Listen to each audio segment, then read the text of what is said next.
कौन था एकलव्य, कहाँ से आया था और अंगूठा दान करने के बाद उसका क्या हुआ। महान धनुर्धर एकलव्य के लिए स्वयं श्री कृष्ण ने कहा था कि यदि उसका अंगूठा सुरक्षित होता तो देवता, दानव, राक्षस और नाग सब मिलकर भी युद्ध में उसे परास्त नहीं कर पाते। अब प्रश्न यह है कि कौन था एकलव्य और बाद में उसका क्या हुआ। नूतन जानकारियों से समृद्ध इस शोधप्रद आलेख में सारे उत्तर समाहित हैं। भारतीय समाज और संस्कृति में महाभारत वर्णित एकलव्य अनन्य गुरु भक्ति का पर्याय है। वह एकाग्रता, अथक श्रम, निरंतरता और लक्ष्य प्राप्ति के लिए संकल्प का कालजयी प्रतीक भी है। उसे आधुनिक धनुर्विद्या का जनक माना जाता है, जिसने बगैर अंगूठे के ही बाण चलाने की नव धनुर्विद्या प्रारंभ कर क्रांति कर दी थी। इन अनेक कारणों से एकलव्य को प्रसिद्धि मिली और निषादों, भीलों और आदिवासी समाज में उसे अपना आदर्श पुरुष मान लिया।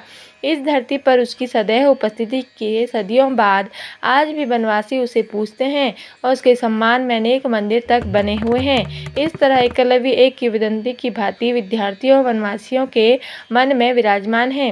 जनश्रुतियों और लोक विश्वासों के बीच महाभारत और पुराण एकलव्य की जो जीवन कथा सुनाते हैं वह चौंकाने वाली है।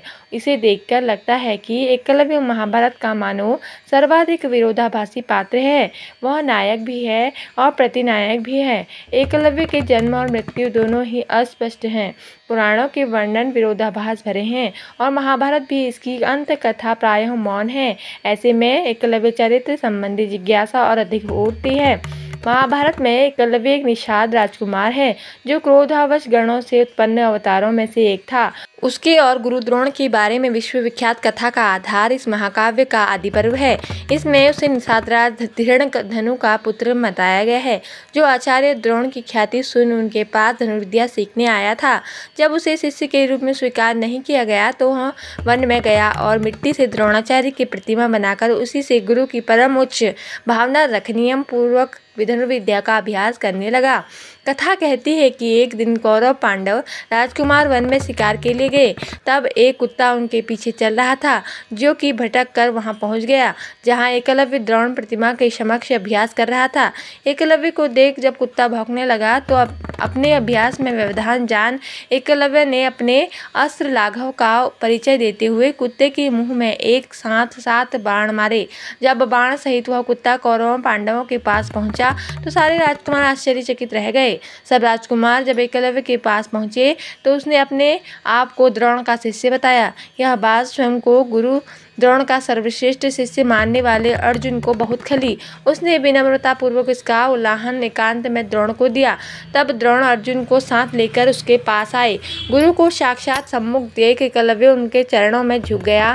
तब अर्जुन के हित के लिए वचनबद्ध द्रोण ने गुरु दक्षिणा में उससे दाहिने हाथ का अंगूठा मांगा और उसने प्रसन्न मुख उदार चित्त बगैर विचारे अपने दाहिने हाथ के अंगूठे को काटकर द्रोण को अर्पित कर दिया।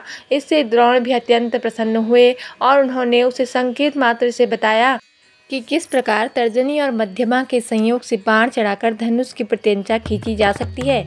इस तरह द्रोण ने एकलव्य को अगले स्तर की धनुर्विद्या उत्तराधिकारी के रूप में सौंपी। महान धनुर्धर एकलव्य के लिए स्वयं श्री कृष्ण ने कहा था कि यदि उसका अंगूठा सुरक्षित होता तो देवता, दानव, राक्षस और नाग सब मिलकर भी युद्ध में उसे परास्त नहीं कर पाते।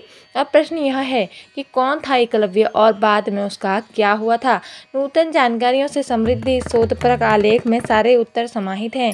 भारतीय समाज और संस्कृति में महाभारत वर्णित एकलव्य अनन्य गुरु भक्ति का पर्याय है। वह एकाग्रता, अथक श्रम, निरंतरता और लक्ष्य प्राप्ति के लिए संकल्प का कालजयी प्रतीक भी है। उसे आधुनिक धनुर्विद्या का जनक माना जाता है, जिसके बगैर अंगूठे के ही बाण चलाने की नव धनुर्विद्या प्रारंभ कर क्रांति कर दी थी। इन अनेक कारणों से एकलव्य को प्रसिद्धि मिली और निषादों, भीलों और आदिवासी समाज में उसे अपना आदर्श पुरुष मान लिया। इस धरती पर उसकी सदैव उपस्थिति के सदियों बाद आज भी वनवासी उसे पूजते हैं और उसके सम्मान में अनेक मंदिर तक बने हुए हैं। इस तरह एकलव्य एक किंवदंती की भांति विद्यार्थियों और वनवासियों के मन में विराजमान है।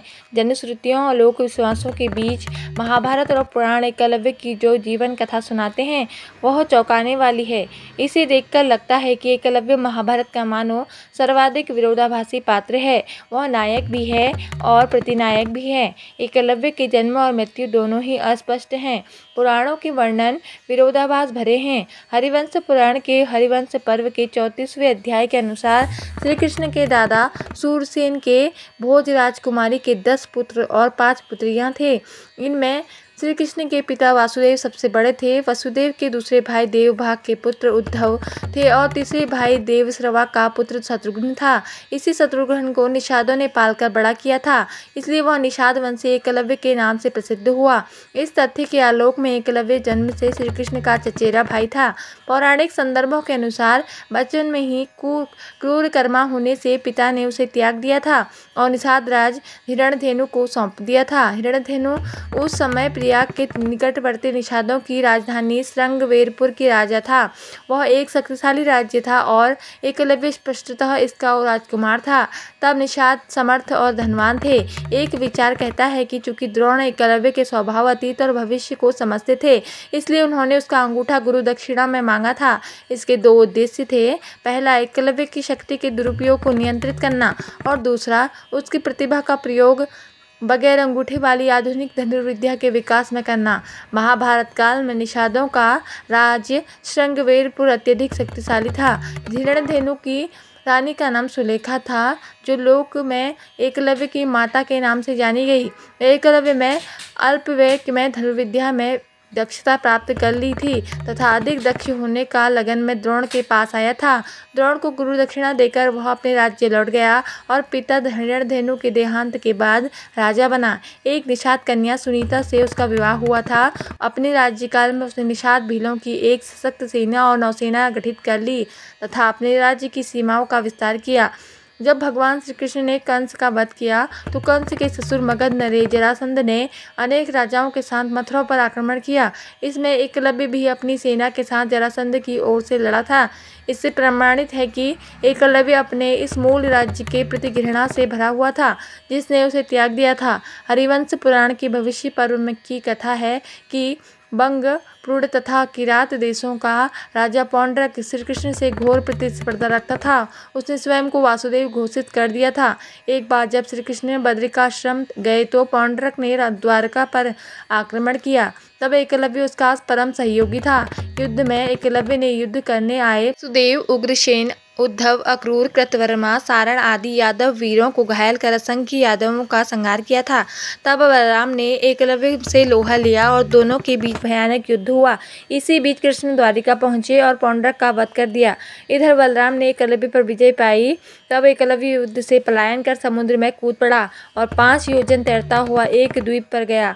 इंद्रप्रस्थ की स्थापना के बाद जब युधिष्ठिर ने श्री कृष्ण के समक्ष राजसूय यज्ञ की कामना व्यक्त की, तब कृष्ण ने कहा था कि शिशुपाल, रुक्मी, द्रुम, श्वेत, शैव्य, शकुनी और एकलव्य सहित जरासंध को जीते बगैर राजसूय यज्ञ कैसे कर सकते हैं।